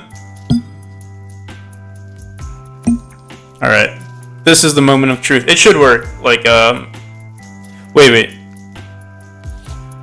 Yeah, it should work. Yeah, there we go. Okay. And then we go back into options. Let's set it to true. Wait a second. Did I just see it unchecked? I think it was. I mean, it was checked. So we just need to make sure that that value is updated as well. Yeah. So by default, it's set back to true. Let me see here. I thought in our ready function maybe we wrote it. Center. Oh, show indicator. That's why. Show indicator dot pressed is equal to global dot show indicator. All right. Again, one more time. Moment of truth. There we go. And let's just test out to see if center mouse worked. Yeah, obviously that would look very weird. Whoa. Oh, and by default, it seems that center mouse gets disabled. So let's make sure we fix that as well. Or, let me see. Disabled. Huh, why is it disabled? Show indicator.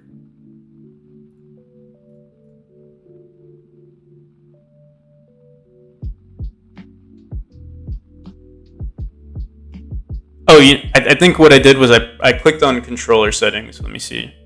We shouldn't have those settings in the controller.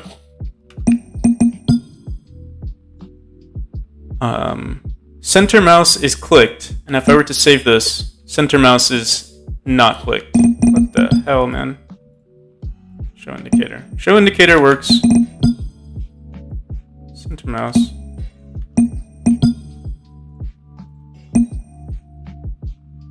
Okay, so if we just spam it, eventually it works.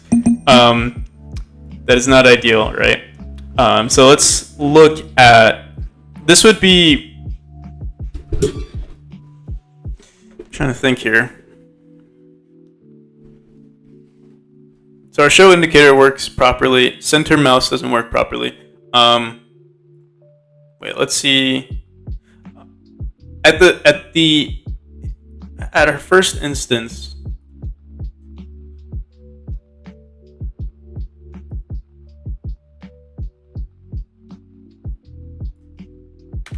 let's get rid of this. Okay. Mouse input, center mouse. Center mouse is what? Center mouse by default is set to false. All right.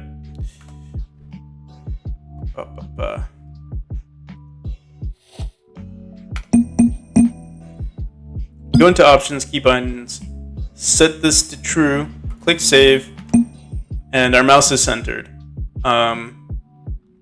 We saved everything, so if I were to quit and run it again,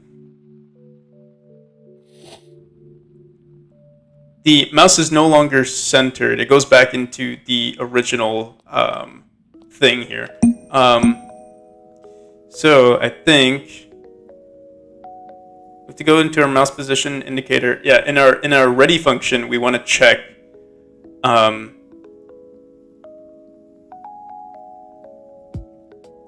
visible is equal to show indicator. So what we'll want to do is make sure that center mouse is equal to our global variable as well. So global, I guess, yeah, that's why it didn't update correctly. Global dot center mouse, or center mouse is equal to global dot center mouse. All right, now it should work, hopefully.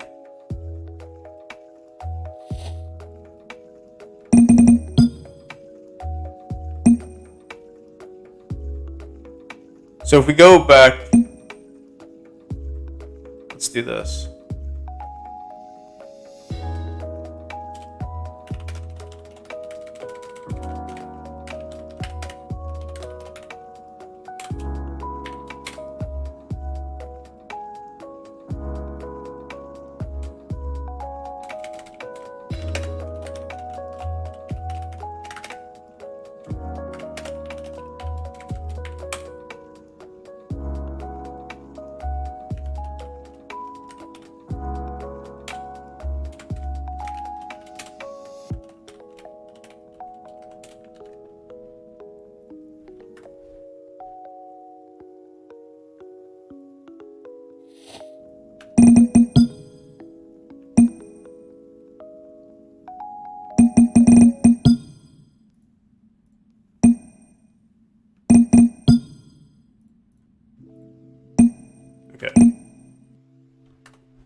There we go. Okay. Now it is all set up correctly. By default, we want it to not be centered, and we do want to show our indicator. So yeah, this is going to be the default setting.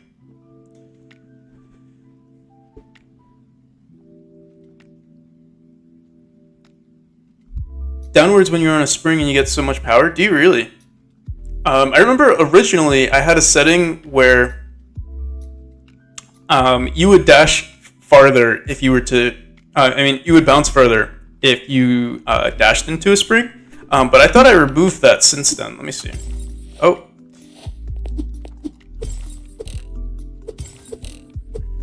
Where's our springs? I don't have any springs here.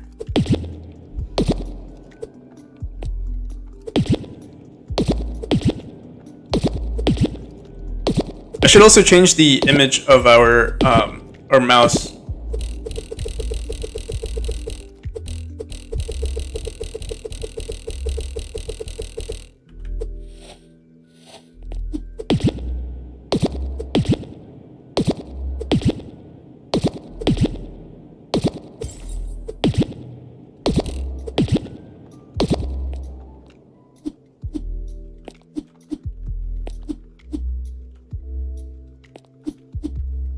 Oh, we don't have anything for our right click just yet. As you can see, I'm trying to hold the... Oh yeah, because we changed our grab button, so let's go back into our project settings. And for climb, by default,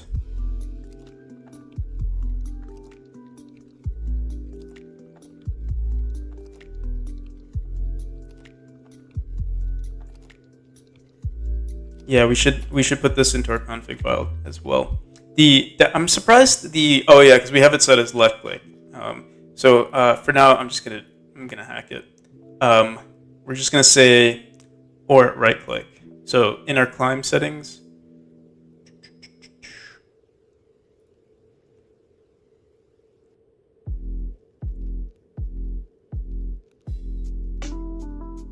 oh yeah, you're right.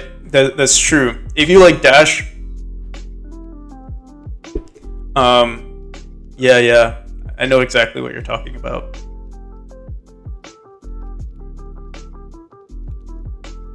All right, so if climb or left, or oops, not left click.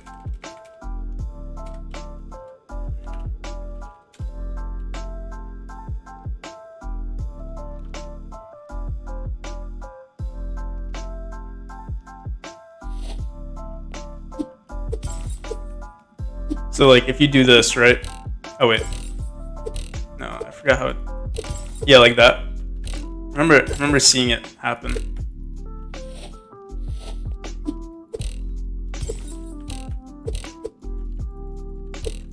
Like that, right?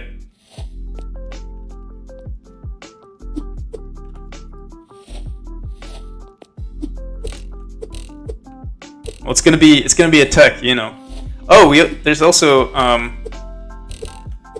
need to fix that. If you right now there's like a dash input delay, like a margin of error. So if you dash before you actually have the dash ability, if I dash before I click, or if I click before I enter this orb and I don't have a dash, you're gonna dash immediately. So I need to fix that as well.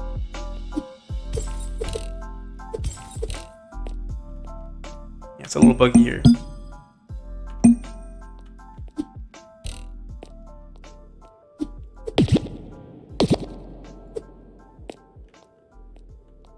You know what I could do is change the mouse image. So like based on which direction you're in, the mouse will have an arrow pointing up left. We'll have an arrow, like our mouse will actually change to a different image. I think that would be pretty cool.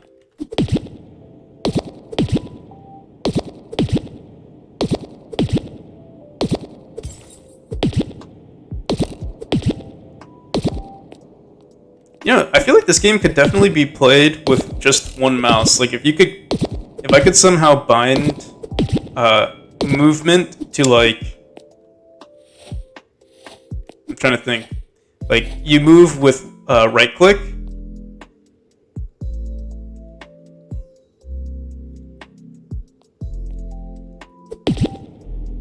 Could be possible. So I can,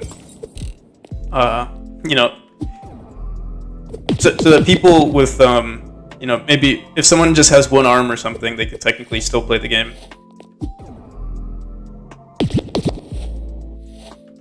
All right, I think we have everything set. Oh, let me see.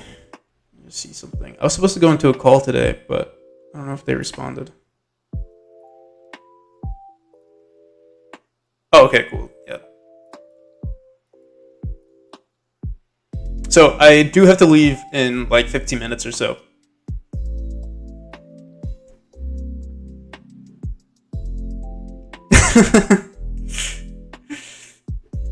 That's funny. You dudes. I'm surprised at how much fun you're actually having with the game. I'd love to see you play through. One of these days, if you want, you could stream your game. If you want, I mean, we could do it one-on-one, or if you wanna stream your gameplay on stream. If you want, you could stream your gameplay on stream now. But there's no pressure to. I can give you some time to get better too. So I think we are basically done with the key binding setting. This is like everything I could have hoped for before like releasing the settings or releasing this version of the game. There are still a few bugs, but yeah, we can fix that with time. I would like to release another version, so I'll probably do that today. Like maybe like in a few hours, I'll release another version. That'd be pretty cool. I also figured out how to encrypt the game, so it might be harder for you to cheat on the game. In terms of, I'm not sure how it would work with like cheat engine or anything like that, but I figured out a way to like, I mean, it still should be possible to cheat, but it will be harder for people to use. I don't know how cheat engine works, but I wonder. I know cheat engine just grabs like, you know, like int value. Like if you can pinpoint the int value that you're trying to manipulate, or the reference to that int value, it like you can quote unquote like hack it.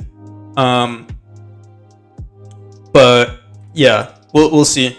Encryption does make the game file a lot larger though. So usually my game is around 200 megabytes. With the encryption, it goes up to like 800 megabytes. So it's like 4 times larger. But if we want this to be like a legit speedrunning game, then I guess maybe it has to be necessary. We'll see.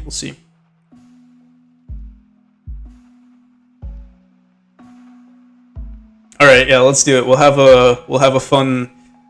Let's see, what's today's date? Today is Tuesday. But I feel like I remember Wednesday was supposed to. Oh, for some reason I thought like, oh yeah, Wednesday is an important day tomorrow, but it's literally just the day Warzone 2 is coming out.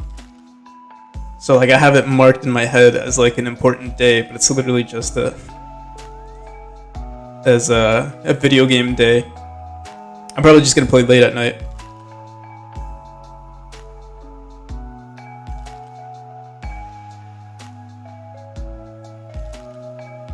Oh yeah, the speed hack. Like you can also reduce time. So if you wanted to get everything, if you wanted to, does the speed hack increase the timer, or does it ignore the timer?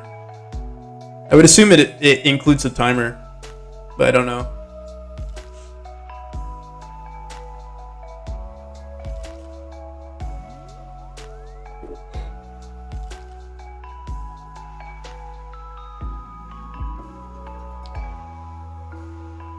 But yeah, that's one thing that you could do with the speed hack, or like you could just reduce the speed, like to like. Oh, so everything will speed up. I see. Yeah, that would be pretty funny if like. Yeah, that's definitely a way to kind of cheat, where it's like you slow down the game so much that like you can get every single action perfectly.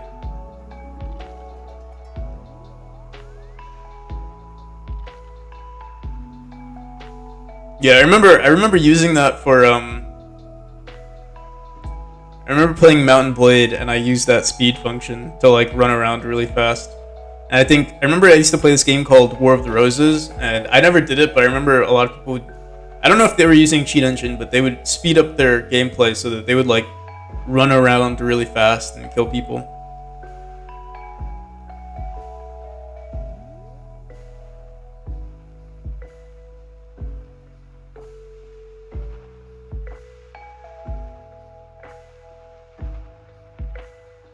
Oh, I see. That's what you to point one so that you can like figure out what those values are. All right, okay. That's smart. Smart.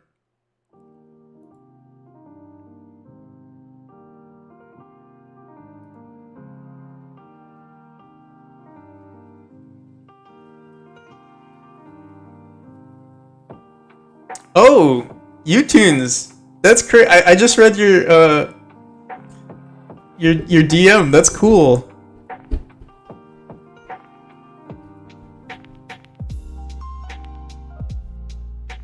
That's so cool. Thanks for reaching out to them. Musa Sar.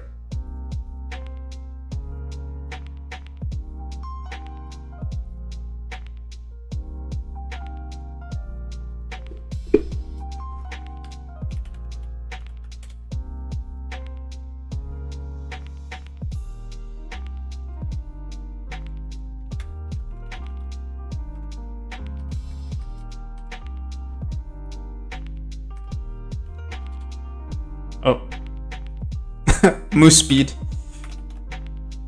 YouTube.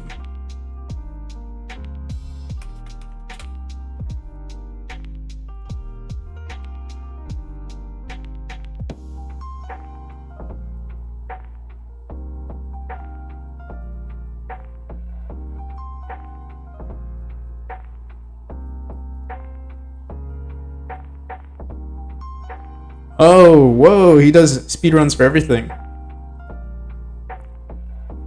I've seen some crazy Portal intended for mature audiences. I'll watch this off stream. I'm not sure. I'm not sure if my stream is intended for mature audiences. I don't know if that like messes up with the YouTube algorithm or something like that. Oh, that's awesome! Damn, this is so exciting. This makes me want to like develop way more. Like, originally, I wanted this to be for speedrunners, but I never like came in contact with speedrunners, so like I don't really know like how they've played. I've only had like like my friends or like other game developers play the game, so like usually they're not into like the whole speedrunning gig, or like they've just never done it. So like there's obviously like some skills that you need to learn when playing games like Celeste or playing games like Memory. So it'd be cool to see how like the I want to call them pro. I guess like the speedrunning pros, like how they play the game, because they're already used to the controls and all that kind of stuff. So it'd be cool to see what they think of the game. Because watching people who have never played a platformer before usually discourages me from gameplay or like making or working on the game, because I'm just like, damn, what am I doing wrong? But maybe I'm not doing anything wrong, and the speedrunners can shed a light, so to speak. I will check him out for sure. So yeah, I think we're done. Oh, we have 5 minutes. I think I could speedrun this whole game in 5 minutes. I think I'll end it off like that. Hopefully there's no bugs. And you're using a controller, I will also use a controller. I'll give you a point of reference that if you do plan on trying to beat my score, this is what it'll be. Hopefully there are no bugs here.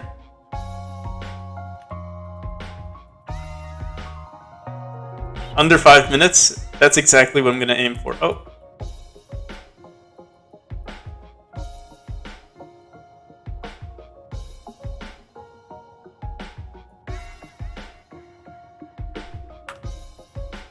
I gotta turn on my controller. Oh wait. Um.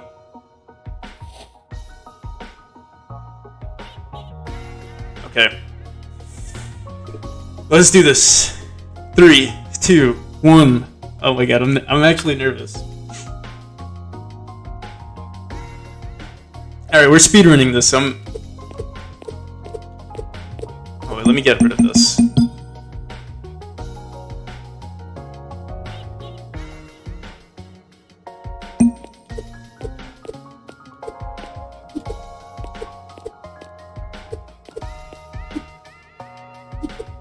Oh, no. Oh, crap.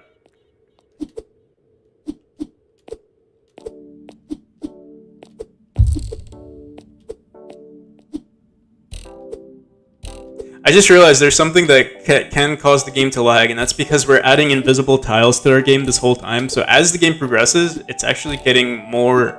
There's more and more strain on the CPU. Oh no.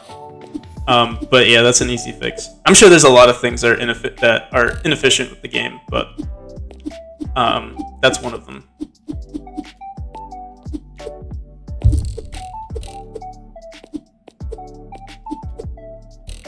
Oh, this part is a little easier. I don't know if you noticed, but I removed the top part of those spikes.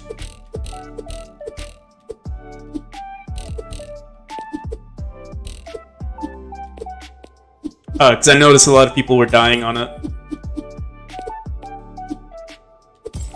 No. Crap.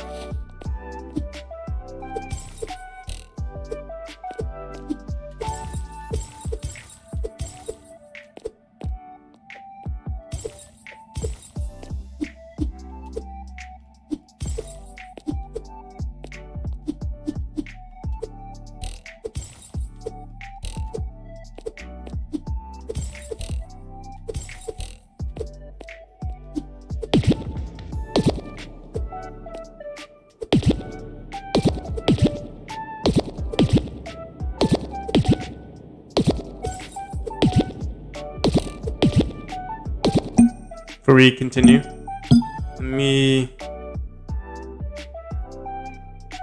So that looks a little weird, but yeah, we're at two minutes right now.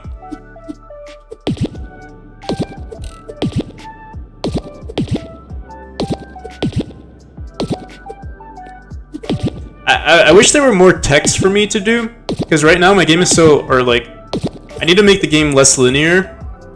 Because right at the moment it seems like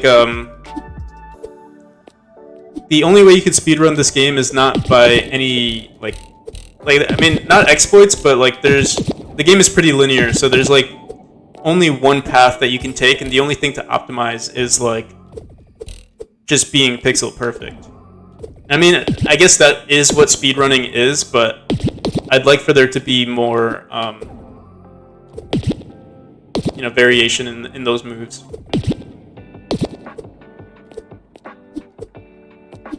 Oh no. Oh, okay, there we go. Alrighty. Wait, what? That's wrong. It says 1 minute and 58 seconds. That is most definitely wrong. When I switched... Here, let me see something.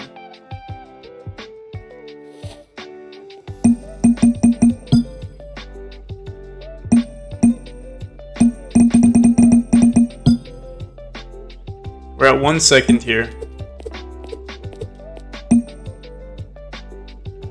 We're at 4 seconds.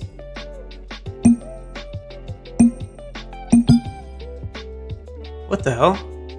How did it do that? It's bugged.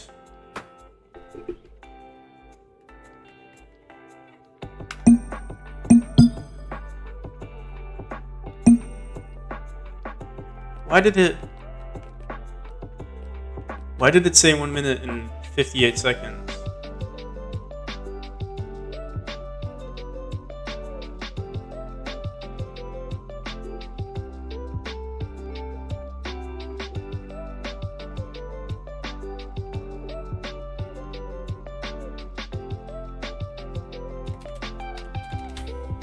There must be something that we're doing to like reset. We probably reset the values somehow.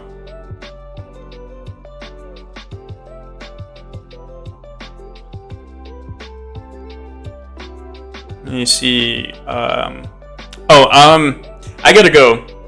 If you are curious about the times, we can. I mean, you could technically just go back and view the stream, but I'll redo it. And yeah, seems like there's a bug with the timer there. So yeah, we'll figure that out. Yeah, I'll see you guys. Thanks for stopping by, YouTunes, and you as well. Fun with coding. I wonder if you guys are the same people. If you're the same person. I'll see you guys. Bye.